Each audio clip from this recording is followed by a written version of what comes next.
क्या हमारे सपनों की कोई सीमा होती है? क्या हमारी शारीरिक मजबूरियां हमें सितारों तक पहुंचने से रोक सकती हैं? दशकों तक इसका जवाब हाँ था। अंतरिक्ष एस्ट्रोनॉट्स के लिए था, ऐसे लोग जो शारीरिक और मानसिक रूप से परफेक्ट थे। लेकिन अब इतिहास बदल रहा है। नमस्ते दोस्तों, ग्रेविटी गॉसिप में आपका स्वागत है। आज हम एक ऐसी कहानी के बारे में बात करने जा रहे हैं जो सिर्फ एक रॉकेट लॉन्च नहीं है, बल्कि करोड़ों लोगों के लिए एक उम्मीद की किरण है। 18 दिसंबर 2025 को जेफ बेजोस की कंपनी ब्लू ओरिजिन अपने NS-37 मिशन को लॉन्च करने जा रही है। अब आप सोच रहे होंगे, ग्रेविटी गॉसिप, ब्लू ओरिजिन तो लॉन्च करता ही रहता है, इसमें नया क्या है? नया है इस मिशन का क्रू। इस मिशन पर जा रही हैं मिकाइला बेंटोस, जिन्हें उनके दोस्त मिची बुलाते हैं, और मिची इतिहास बनाने वाली हैं अंतरिक्ष में जाने वाली पहली व्हील चेयर यूजर बनकर। ये सिर्फ एक हेडलाइन नहीं है, ये इस बात का सबूत है कि अंतरिक्ष अब सबके लिए खुल रहा है। ये कहानी है एक ऐसे सपने की जिसे एक भयानक हादसे ने भी तोड़ने की हिम्मत नहीं की। तो चलिए इस अविश्वसनीय सफर को थोड़ा करीब से जानते हैं। मिची बेंटोस कोई आम इंसान नहीं है। वो यूरोपियन स्पेस एजेंसी ESA में एक ब्रिलियंट इंजीनियर थी। उनका काम था, हाँ आपने सही समझा, एस्ट्रोनॉट्स के लिए स्पेस मिशन तैयार करना।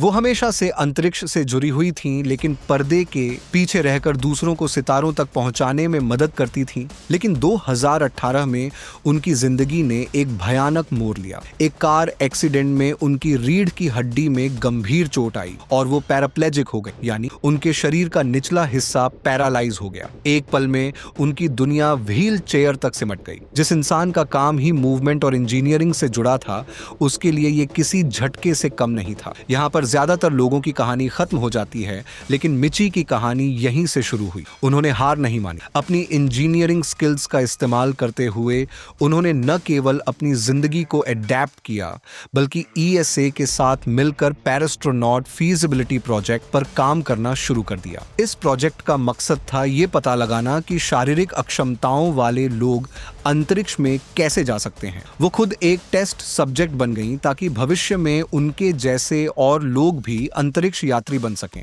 अब आते हैं इस मिशन के गैजेट्स पर, यानी टेक्नोलॉजी। ब्लू ओरिजिन का न्यू शेपर्ड रॉकेट इस मिशन के लिए परफेक्ट है। क्यों? क्योंकि ये पूरी तरह से ऑटोमेटेड है। इसमें किसी पायलट की जरूरत नहीं होती। ये एक कैप्सूल को अंतरिक्ष के किनारे यानी कार्बन लाइन तक ले जाता है, जो पृथ्वी से 100 किलोमीटर ऊपर है। इस कैप्सूल में बड़ी बड़ी खिड़कियां हैं जिनसे आप पृथ्वी का कर्वेचर देख सकते हैं। कुछ मिनटों की वेटलेसनेस यानी भारहीनता महसूस करने के बाद कैप्सूल पैराशूट की मदद से धीरे धीरे धरती पर वापस आ जाता है। क्योंकि ये सब कुछ कंप्यूटर कंट्रोल करता है, इसलिए यात्रियों को कोई मुश्किल ट्रेनिंग नहीं करनी पड़ती। लेकिन मिची के लिए कुछ चुनौतियां थीं, जैसे लॉन्च के समय जी फोर्स को झेलना और जीरो ग्रेविटी में कैप्सूल के अंदर मूव करना। ब्लू ओरिजिन और मिची की टीम ने मिलकर इन चुनौतियों के लिए खास सॉल्यूशंस तैयार किए हैं। कैप्सूल के अंदर खास तरह के हैंडल्स और सपोर्ट सिस्टम लगाए गए हैं ताकि वो आसानी से अपनी सीट से खिड़की तक जा सके और उस अद्भुत नजारे को देख सकें जिसका उन्होंने हमेशा सपना देखा था। और इस सफर में वो अकेली नहीं है, उनके साथ जा रहे हैं हांस कोनिग्समैन, जो SpaceX के पूर्व वाइस प्रेसिडेंट रह चुके हैं। सोचिए, एक ही मिशन पर ब्लू ओरिजिन और SpaceX दोनों के दिग्गज एक साथ। ये सच में स्पेस इंडस्ट्री के लिए एक ऐतिहासिक पल है। मिची की ये उड़ान सिर्फ 11 मिनट की होगी, लेकिन इसका असर आने वाले कई दशकों तक महसूस किया जाएगा। ये उन दरवाजों को खोल रही है जो अब तक बंद थे। ये दुनिया को बता रही है कि अगर हौसला हो तो व्हील चेयर भी आपको सितारों तक पहुंचने से नहीं रोक सकती। लेकिन दोस्तों, सपना देखना एक बात है और एक रॉकेट की सीट पर बैठकर 3700 किलोमीटर प्रति घंटे की रफ्तार से ऊपर जाना बिल्कुल दूसरी बात है। तो सवाल यह है, पैराप्लेजिक पर्सन जिसके पैरों में हरकत नहीं है, वो जी फोर्स और जीरो ग्रेविटी के लिए ट्रेनिंग कैसे करता है? सबसे बड़ी चुनौती लॉन्च नहीं है, सबसे बड़ी चुनौती है वेटलेसनेस। जब आप अंतरिक्ष में होते हैं तो आपके हाथ पैर हवा में तैरने लगते हैं। हम और आप अपने पैरों की मांसपेशियों का इस्तेमाल करके खुद को स्थिर कर सकते हैं, दीवारों को धक्का देकर मुड़ सकते हैं। लेकिन मिची के लिए उनके पैर अनकंट्रोलेबली तैर सकते हैं, जो खतरनाक हो सकता है। इसका समाधान एक बहुत ही सिंपल लेकिन स्मार्ट जुगाड़। मिची की स्पेस सूट पैंट्स में खास स्ट्रेप्स और वेल्क्रो का इस्तेमाल किया गया है। जैसे ही वो जीरो ग्रेविटी में पहुंचेंगी, वो अपने पैरों को सुरक्षित रख सकती हैं ताकि वो इधर उधर टकराए नहीं। इसे कहते हैं इंजीनियरिंग का कमाल। Complicated problem simple solution. अब बात करते हैं उस सीट की। ब्लू ओरिजिन की सीटें वैसे भी बहुत आरामदायक होती हैं, लेकिन मिच्ची के लिए इसे थोड़ा कस्टमाइज किया गया है। लॉन्च के दौरान शरीर पर अपने वजन से 3 गुना ज्यादा दबाव पड़ता है। मिच्ची की रीढ़ की हड्डी संवेदनशील है, इसलिए उनकी सीट में खास शॉक अब्जॉर्बर्स और कुशनिंग लगाई गई है जो झटकों को सोख लेगी। यह वैसा ही है जैसे आप अपनी कार के सस्पेंशन को ऑफ रोडिंग के लिए अपग्रेड करवाते हैं। बस ये कार नहीं, रॉकेट है। इस मिशन में एक और मजेदार ट्विस्ट है। मिची के साथ जा रहे हैं हांस कोनिग्समैन। ये जनाब कौन है?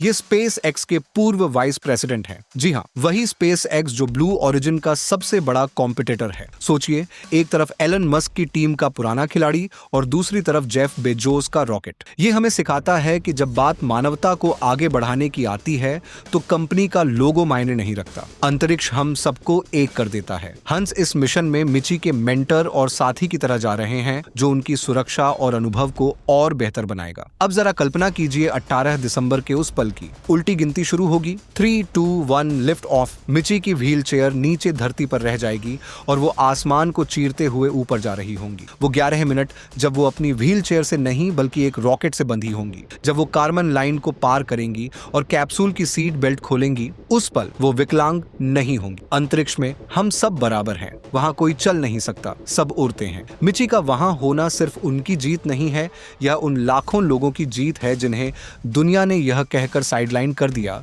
कि तुम यह नहीं कर सकते। यह मिशन साबित करता है कि अंतरिक्ष सिर्फ सुपर ह्यूमन एस्ट्रोनॉट्स के लिए नहीं है, यह आपके लिए है, मेरे लिए है और हर उस इंसान के लिए है जिसके पास सपने देखने की हिम्मत है। ब्लू ओरिजिन का यह कदम स्पेस टूरिज्म के भविष्य की एक झलक है। आज एक सब ऑर्बिटल फ्लाइट है, कल शायद स्पेस स्टेशन पर छुट्टियां होंगी और परसों मंगल ग्रह पर बस्ती। और इस भविष्य में रैंप्स होंगे, एक्सेसिबल एयरलॉक्स होंगे और हर किसी के लिए जगह होगी। मिची बेंटहाउस, हम आपको सलाम करते हैं। आप सिर्फ एक यात्री नहीं हैं, आप एक रास्ता बना रही हैं हम सबके लिए। तो दोस्तों, क्या आप तैयार हैं 18 दिसंबर को इतिहास बनते देखने के लिए? हम इस लॉन्च को जरूर कवर करेंगे। आपको क्या लगता है, क्या आने वाले 10 सालों में स्पेस टूरिज्म इतना सस्ता और आसान हो जाएगा कि हम और आप भी जा सकें? नीचे कमेंट्स में अपनी राय जरूर लिखें। अगर आपको मिची की यह कहानी इंस्पायरिंग लगी तो इस वीडियो को लाइक करना न भूलें। इसे अपने दोस्तों के साथ शेयर करें ताकि उन्हें भी पता चले कि दुनिया बदल रही है। और हाँ, अंतरिक्ष की ऐसी ही धमाकेदार और ट्रेंडिंग खबरों के लिए ग्रेविटी गॉसिप को अभी सब्सक्राइब करें और बेल आइकन को दबाएं। जय हिंद।